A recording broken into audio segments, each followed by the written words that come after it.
and he was the original head chef. So that was like one of my claims to fame as a kid. It was like, oh, that's really cool. Rachel Zegler was once positioned as Disney's next big star, chosen to lead the ambitious live-action remake of Snow White. Backed by $1 billion studio and the weight of a legacy that had defined generations, the project was marketed as a crown jewel in Disney's ongoing push to modernize its classic fairy tales. It was supposed to be the film that would both honor the original 1937 masterpiece and reintroduce it to a younger, more diverse audience. The studio poured massive resources into the production, banking on nostalgia, star power, and the guaranteed draw of the Disney name. On paper, it looked like a surefire hit. But what should have been a dream opportunity for Rachel spiraled into one of Disney's most publicized missteps in recent years. Instead of applause and record-breaking box office numbers, the movie became a symbol of corporate overreach, divisive messaging, and star controversy. It stumbled theatrically, was mocked relentlessly online, and now lingers in obscurity on Disney+, a stark contrast to the billion-dollar expectations Disney had projected. At the very center of this train wreck stood Rachel Zegler herself, whose career trajectory shifted almost overnight from promising breakout actress to polarizing Hollywood figure. The problems didn't suddenly appear when the film debuted. They were seeded long before audiences ever saw a single frame. Rachel's outspoken comments during interviews and press appearances drew widespread attention, and not the good kind. Instead of rallying excitement, her words began alienating potential fans. She criticized the original Snow White, dismissing it as outdated and problematic, a take that angered longtime Disney loyalists who held deep emotional connections to the 1937 classic. Many saw her comments not as constructive critique, but as open disrespect for a cornerstone of animation history. Disney's strategy was to walk the delicate line of refreshing the story while preserving its timeless qualities, but with the lead actress publicly mocking the foundation, that balance was shattered before the film even reached theaters. Fans who might have been curious suddenly felt that the spirit of the fairy tale was being undermined, and resentment began brewing online. Behind the camera, the situation wasn't any smoother. Rumors of tension on set circulated quickly, particularly between Rachel and Gal Gadot, who played the evil queen. Instead of the narrative being about strong performances or magical chemistry, reports emerged of creative disagreements and personality clashes. Insiders claimed the atmosphere on set often felt strained, with artistic vision being lost amid conflict.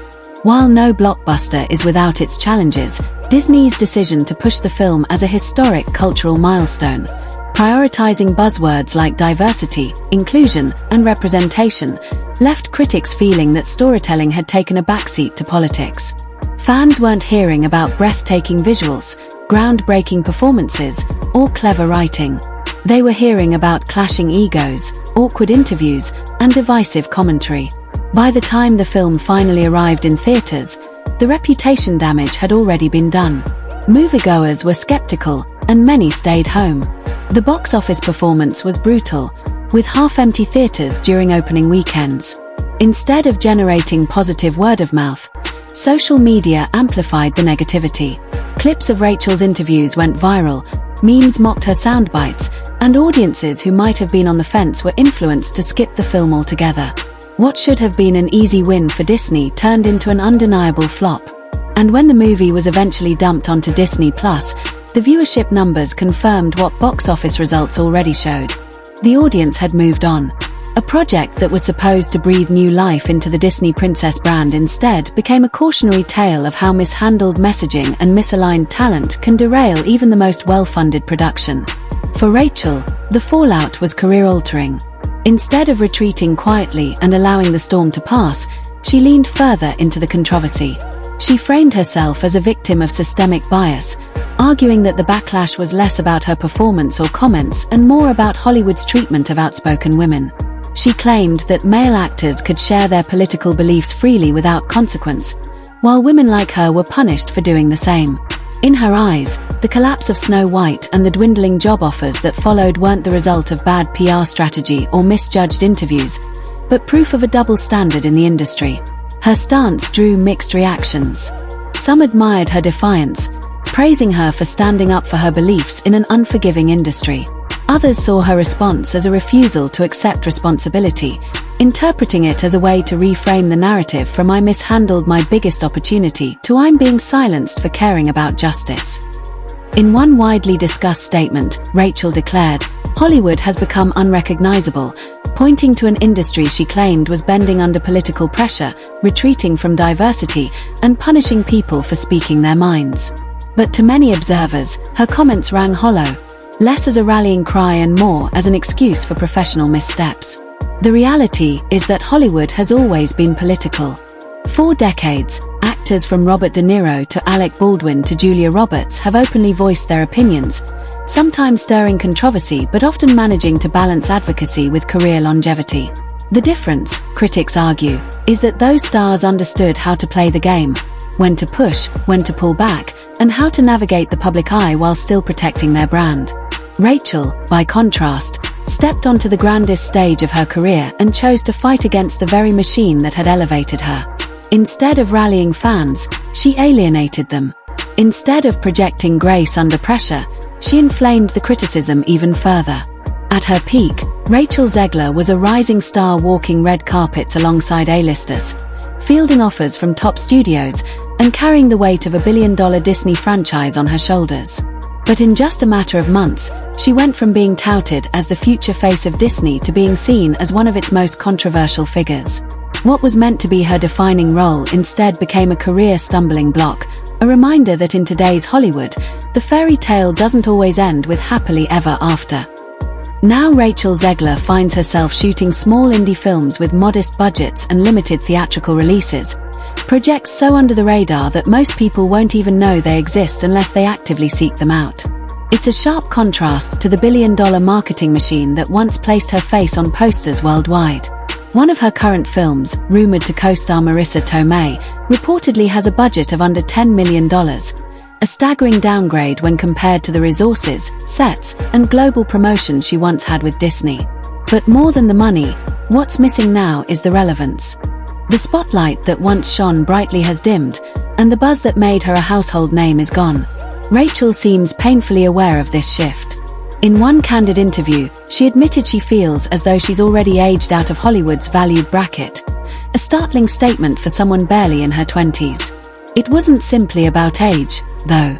Beneath her words lingered the recognition that perhaps she had burned too many bridges too quickly, assuming that the doors of Hollywood would always remain open. Instead, one by one, those doors appear to have closed, not loudly, but quietly, while she was too busy waging political battles in interviews instead of focusing on connecting with audiences. Of course, Rachel isn't wrong that Hollywood is an unforgiving place, especially toward women.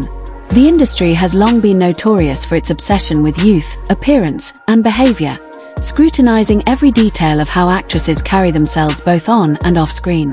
But Rachel's downfall wasn't simply that she became another casualty of this brutal system. Unlike many of her peers who play the game carefully, she actively resisted the system, called it out, and then appeared surprised when the industry rejected her. Studios don't want lightning rods for controversy. They want stars who can sell tickets, move merchandise, and bring families into theaters. And Rachel, by her own words, gave them reasons to hesitate. One of the most infamous examples came during a press tour when she said, "If you support Donald Trump, I don't want your business." In a country where millions of people still support the former president, that single sentence went viral and alienated a huge chunk of potential moviegoers. Families who might have bought tickets for Snow White suddenly chose to boycott. Even though the remark was arguably taken out of context, the damage was irreversible because it felt personal. It wasn't framed as her sharing her truth, it came across as her attacking theirs. And when your career depends on winning over audiences, telling a large segment of them that their support isn't welcome is the fastest way to shut yourself out. What made things worse for Rachel was the double standard of perception. Other actors, like Pedro Pascal, have made political statements far more provocative and walked away unscathed, even celebrated. But Rachel was seen as different, ungrateful for her opportunities, self-righteous in her delivery, and dismissive toward the very fanbase she was supposed to charm. When Snow White failed, those qualities became magnified, and instead of empathy, she drew criticism. To many, she represented the arrogance of modern Hollywood, a young star given everything too quickly, only to squander it by treating audiences as enemies instead of allies. Now, with the dust settled, Rachel exists in an odd sort of limbo. She hasn't been officially cancelled, but she's clearly not in demand either. In Hollywood, this middle ground can be even more dangerous than outright cancellation. Once the calls from studios stop, the momentum fades, and another eager actress, one who knows how to smile for cameras and say the right things, steps in to claim the spotlight. The truth is, Hollywood doesn't pause for anyone. By the time a star regains stability, the industry has often already moved on. Rachel may still believe that by sticking to her convictions she did the right thing, but in Hollywood, doing the right thing rarely aligns with doing the smart thing. The industry thrives on image, illusion, and mass appeal. Appearances matter as much as talent, and perception often outweighs intention. Rachel's story is now cited within industry circles as a cautionary tale about how quickly things can collapse when a performer forgets that the world is always watching and listening. She had every advantage: the lead role in a Disney classic, a growing fan base, the backing of one of the most powerful studios in the world. Yet she chose to speak in a way that made her sound as if she were against the audience rather than for them. What audiences wanted was simple: a magical escape, a story for their children, and a chance to experience a beloved fairy tale anew. Instead, they got interviews that felt like lectures, comments that sounded combative, and a star who seemed more interested in political debates than enchanting viewers. In the entertainment industry, there is an unwritten rule: let your work speak first. Stars earn the freedom to be bold only after they've proven their ability to consistently connect with audiences. Rachel tried to skip that step. She walked into the spotlight not just ready to perform, but ready for a fight. And in doing so, she discovered that in Hollywood, sometimes the greatest danger isn't being silenced. It's speaking too soon, too loudly, and to the wrong crowd. Meanwhile, Disney continues to grapple with its own fallout. The failure of Snow White wasn't just a financial disappointment. It symbolized a broader identity crisis within the company. Fans accused Disney of prioritizing agendas over storytelling, pushing moral lectures over entertainment, and abandoning the balance that once made their films universally beloved. Combined with declining viewership on Disney Plus and waning enthusiasm for live-action remakes, the studio's struggles became intertwined with Rachel's. Instead of being remembered as Disney's shining new princess, she became the face of one of its most notorious flops. Rachel Zegler seemed to forget that in Hollywood, winning hearts always comes before winning arguments. Once the public stops rooting for you, once that sense of goodwill slips away, it's almost impossible to win it back. The fallout wasn't just about politics. It was about timing, tone, and the impression that she embodied a cultural moment more focused on statements than on storytelling. That perception stuck, fairly or not, and it became part of the narrative surrounding her. Yet despite everything, she hasn't disappeared. Rachel is still working, still active on social media, and still unapologetically political. But the energy is different now. What once came across as fiery conviction now feels laced with frustration, like someone fighting to be heard after the crowd has already moved on. Snow White became more than a failed remake. It became a cautionary tale. For Disney, it was a reminder of what happens when studio vision loses touch with audience expectations. For Rachel, it meant becoming the face of that failure, carrying the blame even if she wasn't solely responsible. And that's the tragedy of her story. Rachel is talented. No one has ever doubted her ability to sing, perform, or command a screen. But in Hollywood, raw talent is rarely enough.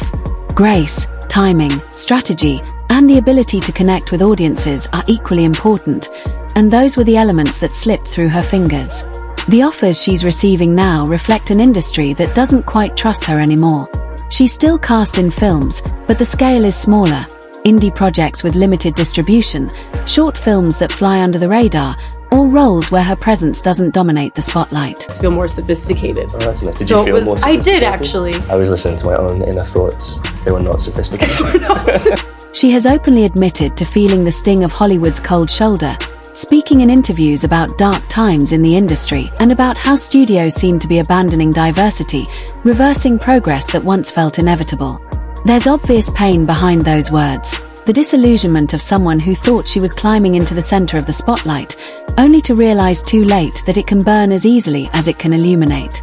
The irony is that Rachel still has time. She is young enough, talented enough, and visible enough to rewrite her story. Some will call this period a brief stumble, the kind of setback that nearly every star encounters at some point in their career. Others will see it as the result of an avoidable miscalculation, a climb that was rushed, careless, and too focused on the wrong battles. The next few years will be crucial. They will determine whether Rachel Zegler becomes a lasting Hollywood name, remembered for her talent and eventual resilience, or whether she ends up as a headline tied forever to one of Disney's messiest chapters. Hollywood, after all, loves a comeback story. But comebacks demand more than righteous speeches and activism.